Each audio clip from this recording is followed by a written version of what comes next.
వచ్చినప్పుడు లేదంటే ఈలోపు మరి యాంటిసిపేటరీ బెయిల్కి వెళ్తాడో దేనికి వెళ్తాడో సుధా లాంటి ఎమినెంట్ లాయర్నే Jaganmohan Reddy and his team of IPS officers పెట్టుకోవాలని చెప్పి మనస్ఫూర్తిగా కోరుకుంటున్నా. అంటే వీళ్ళు అనేది ఏంటంటే అప్పుడు కొట్టిన తర్వాత రఘురామకృష్ణరాజుని కొట్టిన తర్వాత ఆయన హైకోర్టులో కాదంటే సుప్రీంకోర్టుకి వెళ్ళాడు. సుప్రీంకోర్టు కూడా కాదంటే తీసి పక్కన పడేసిన కేసుని ఇప్పుడు పెట్టడంలో వీళ్ళ విజ్ఞత ఏంటని అప్పుడు సిఐడి చీఫ్గా ఉన్న సునీల్ కుమార్ అదిగో చూశారుగా, సుప్రీంకోర్టులో 3 ఏళ్లు నడిచి సాక్షాత్తు సుప్రీంకోర్టు తిరస్కరించిన కేసులో కొత్తగా ఎఫ్ఐఆర్ వేయడాన్ని ఏమనాల్లో మీ విజ్ఞతకే వదిలేస్తున్నారు. విజ్ఞత, ఇక్కడ ఒక విజ్ఞత అనే పదం వాడారు.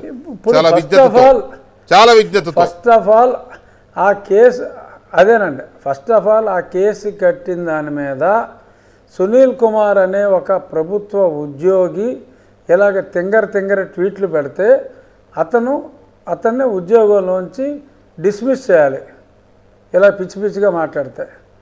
సో మరి డిస్మిస్ అవసరం లేకుండా చర్యలు తీసుకుంటే నా మీద చర్యలు తీసుకుంటాం అన్యాయం అని చెప్పి మాట్లాడిన ఏబి వెంకటేశ్వరరావు గారి మీద ఇదిగో మళ్ళీ మాట్లాడాడని చెప్పి మళ్ళీ కేసు పెట్టారు. అప్పటి ప్రభుత్వం ఘనకీర్తి వహించిన మరి ఏడుగురు సంధింటి జగన్మోహన్ రెడ్డి గారు. మరి ఇప్పుడు సర్వీస్ రూల్స్ నెంబర్ 7లో మరి చాలా స్పష్టంగా ఉంది. ఎలాగ ఎటువంటి పబ్లిక్ మీడియాలో ఎటువంటి వ్యాఖ్యలు ప్రభుత్వం తీసుకున్న నిర్ణయం మీద అధికారులు మాట్లాడితే సర్వీస్ రూల్స్ 7 ప్రకారం ఈ క్యాండిడేట్ని ఎత్తి అసలు పడేయాలి. ఇప్పుడు నోటుకొచ్చినట్టు మాట్లాడుతూ అతనికి ఏదో మెదడు చితికింది. అతను ఎన్నో వ్యవహారాల్లో ఉన్నట్టుగా ఉన్నాడు. మరి రకరకాల వ్యవహారాల్లో మరి ఆ వ్యవహారాలు ఎక్కువైపోయో మరేంటో మరి అతను కొంచెం మానసికంగా దెబ్బతిన్నట్టుగా నాకైతే అనిపిస్తుంది. ఇంకొకటి ఏంటంటే ఈయన అప్పుడప్పుడు దళిత కార్డు చేస్తాడండి. ఇప్పుడు కూడా ఆల్రెడీ ఇంకో ట్వీట్లో ఆయన దళిత కార్డు కూడా తీయటం జరిగింది. ఇలాగ దళితులకి ఏ అన్యాయం జరిగినా సరే అక్కడ ఈయన ప్రత్యక్షం అవుతాడంట. మరి డాక్టర్ సుధాకర్ని చంపినప్పుడు ఈ దళితుడు ఏమైపోయాడు?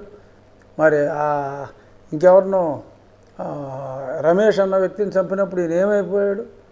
మరి సుబ్రహ్మణ్యం అనే ఎమ్మెల్సీ అనంతబాబు సుబ్రహ్మణ్యం అనే ఒక దళితుడిని మరి దారుణంగా హింసించి పార్సిల్ సర్వీస్ కూడా చేస్తే ఈ జనోద్ధారకుడు